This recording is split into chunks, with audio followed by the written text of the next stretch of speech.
সর্বপ্রথম জানাই আমরা ZS24 টিভির পক্ষ থেকে স্বাগত। সম্পূর্ণ নতুন এক আলোচনা নিয়ে আসছি। বাংলাদেশের আসলে ইসলামের নামে, ধর্মের নামে যারা ইসলাম নিয়ে দালালি করে,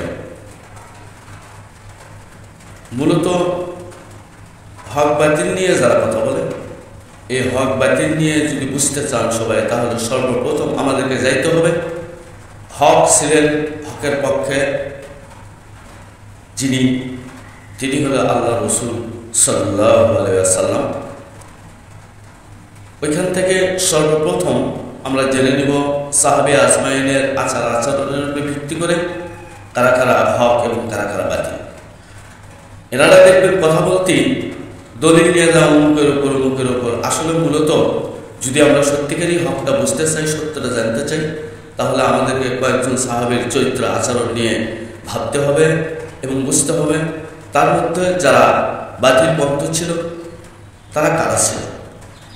আবু জেহেল, সাইবা, উতবা, উতাইবা, ওনারা তো ইমানই আনেনি, কিন্তু যারা ইমান আনার পরে যারা নিজের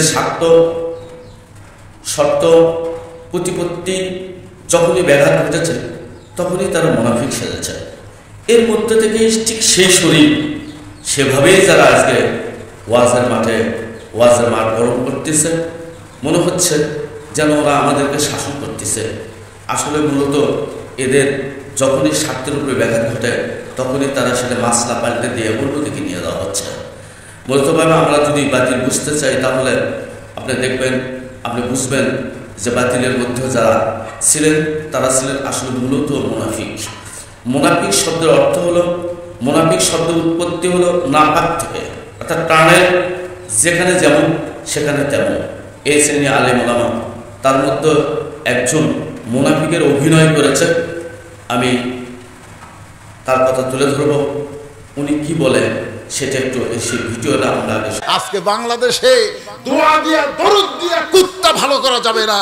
এদের সাইজ করতে গেলে ইমানদারের হাতে লাঠি নেওয়া লাগবে। ধরে কার কথা হচ্ছে। আসসালামু আলাইকুম। সর্বপ্রথম জানাই আমরা ZS24 টিভির পক্ষ থেকে স্বাগত। সম্পূর্ণ নতুন এক আলোচনা নিয়ে আসছি।